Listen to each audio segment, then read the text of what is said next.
আসসালামু আলাইকুম। আজকে আলোচনার বিষয়বস্তু হলো যৌতুক কেন ভয়াবহ সামাজিক ব্যাধি। যৌতুক কোনো প্রথা নয়, এটি একটি ভয়ঙ্কর সামাজিক ব্যাধি। এই ব্যাধি ধীরে ধীরে একটি পরিবারকে নিঃস্ব করে, একটি মেয়ের জীবনকে দুর্বিষহ করে তোলে এবং পুরো সমাজকে অসুস্থ করে দেয়। যৌতুকের নামে আজ মেয়েকে পণ্যে পরিণত করা হয়েছে। বিয়ের সময় বাবা-মা মেয়ের সুখের আশায় অর্থ, আসবাবপত্র, স্বর্ণ ও নানা জিনিসপত্র দিতে বাধ্য হয়। কিন্তু বাস্তবতা হলো যৌতুক ভালোবাসা কিনে দিতে পারে না, চরিত্র গড়ে তোলে না, আর সংসারের শান্তিও নিশ্চিত করে না। এই ব্যাধির ভয়াবহ দিকগুলো হলো যৌতুকের চাপে অসংখ্য পরিবার ঋণগ্রস্ত ও নিঃস্ব হয়ে পড়ে। মেয়েরা মানসিক ও শারীরিক নির্যাতনের শিকার হয়।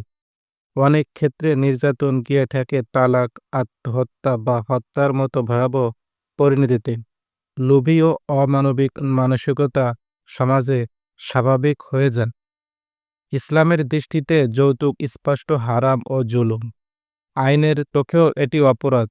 তবু আমরা সামাজিক চাপে পড়ে এই অন্যায়কে মেনে নিচ্ছি। এটাই সবচেয়ে বড় দুর্ভাগ্য। যৌতুক আসলে সমস্যার সমাধান নয়, এটি সমস্যার সূচনা। কারণ যেখানে বিয়ে শুরু হয় লেনদেন দিয়ে, সেখানে ভালোবাসা, সম্মান আর দায়িত্ববোধ টিকে থাকে না। আমাদের করণীয় কি?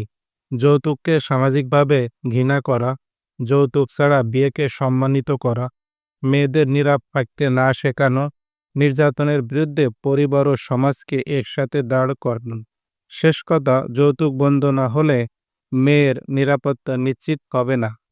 যৌতুককে না বলাই মানবিকতা, ন্যায় বিচার ও সভ্যতার পরিচয়। আসুন আমরা সবাই মিলে বলি, যৌতুক নয়, মানবিক সমাজ চাই।